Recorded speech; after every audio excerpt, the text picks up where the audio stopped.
I drive a 1997 Camaro RS. Do you know what else happened in 1997 other than my car being manufactured?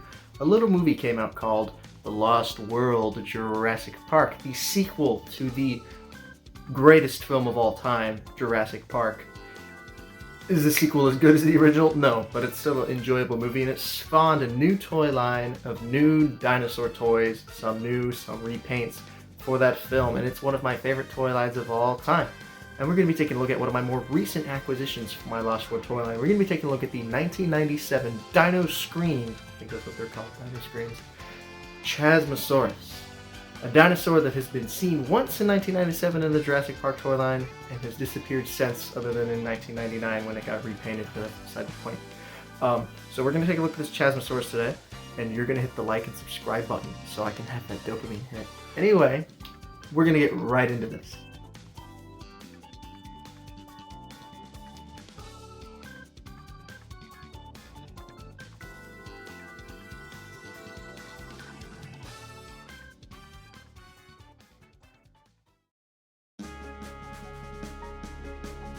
This is the Lost World Jurassic Park Chasmosaurus from 1997.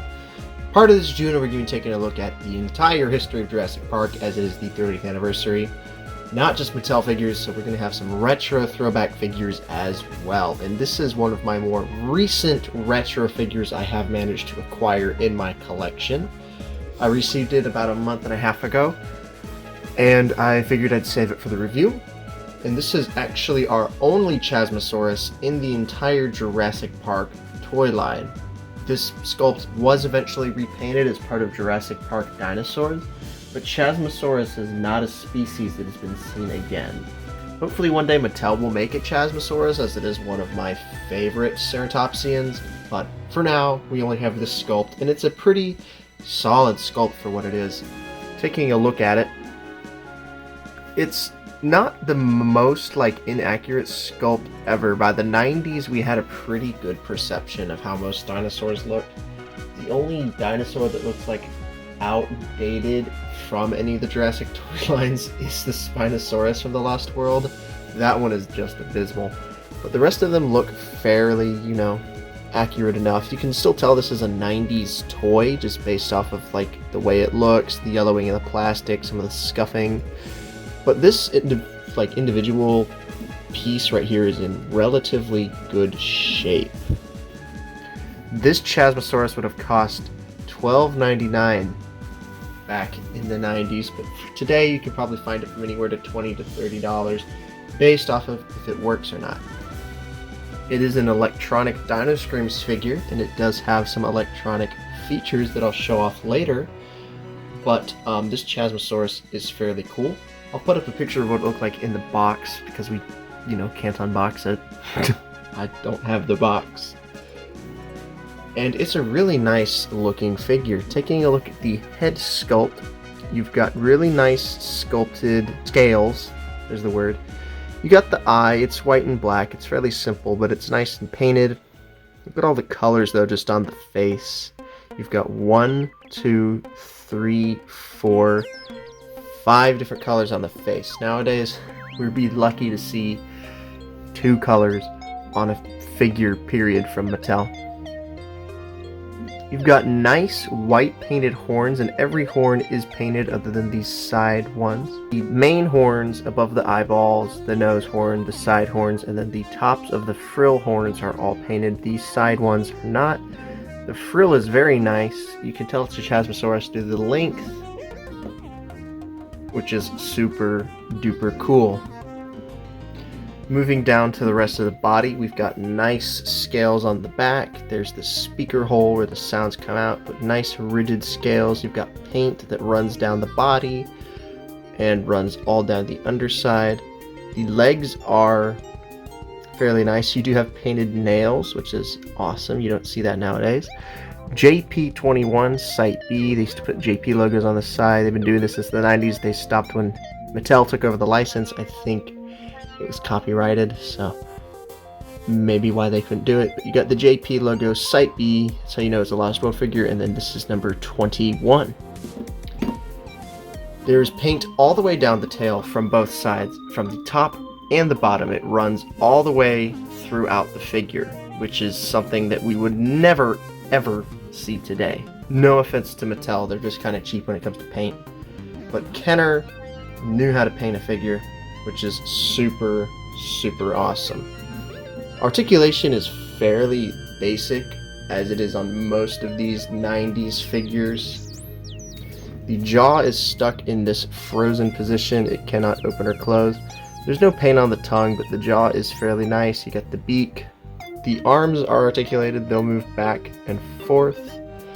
This one will move back and forth as well. And it's interesting because it's like in a running position, this arm. So you can have it in a running position. It does stand on all four. This leg triggers the action feature, but the opposite side leg does have articulation. No swivel on the tail, even though it does look like it could have.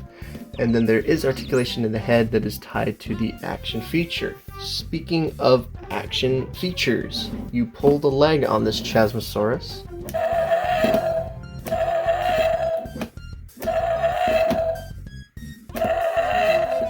And it will raise its head and roar,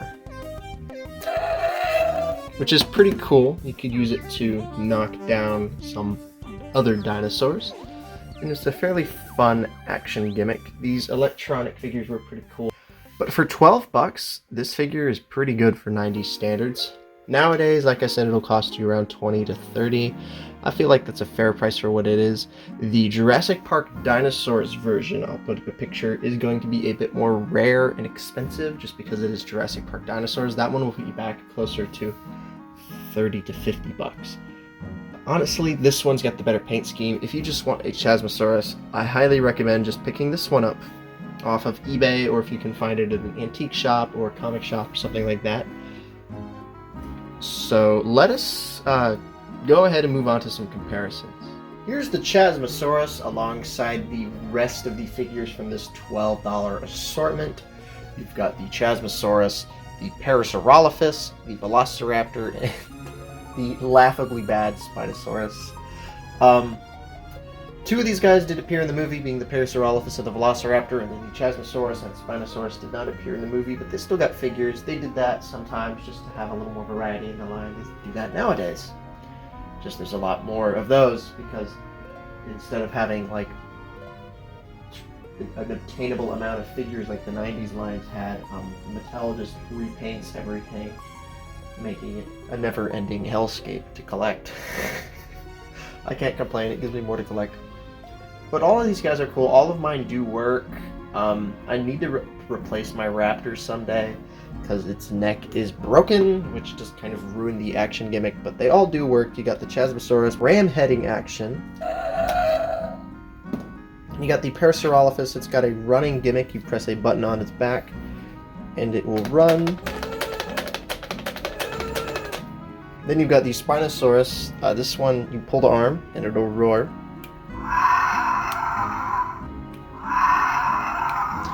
And then my Velociraptor is broken and it needs new batteries. The electronics do work in it still.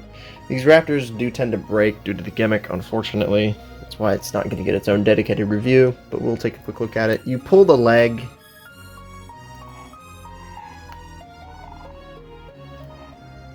And when you pull the leg, the jaw is supposed to come down and snap.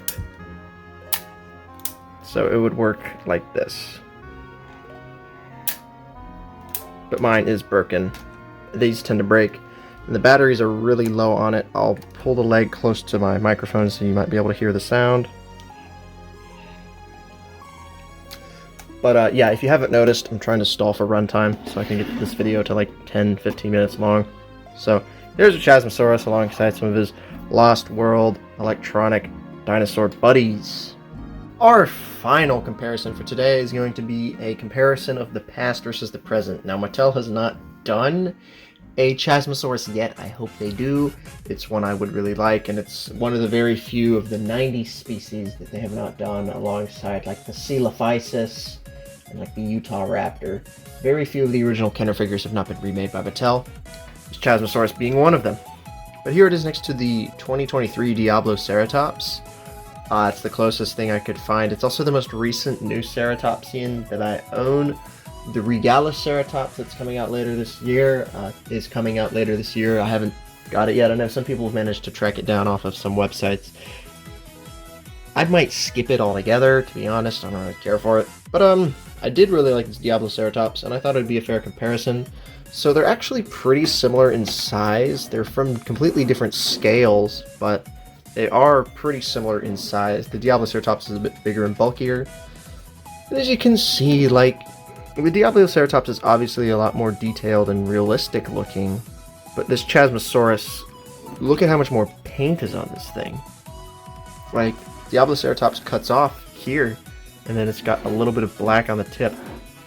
This thing has got paint head to toe. It's crazy. The electronics have obviously improved. This one has one sound. This guy's got a whole plethora of sounds.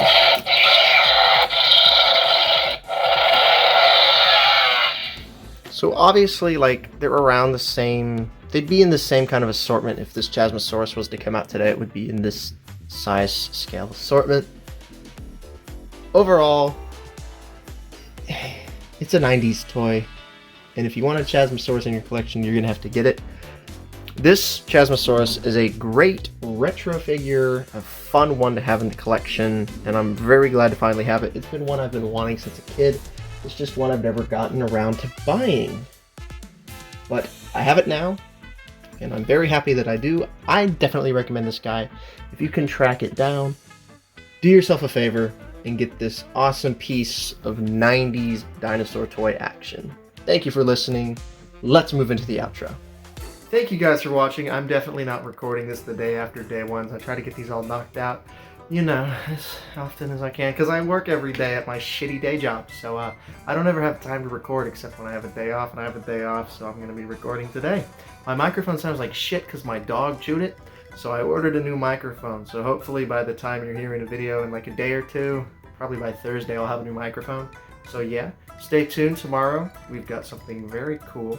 A first for the Jurassic Park toy line, thanks to the Hammond collection. We got a brand new species that was in Jurassic Park 3, but has never ever gotten a toy until now. So stay tuned for that. I'm not going to give away the secret, but if you know, you know. And I'll see you guys in another video tomorrow, hopefully. Please, take care.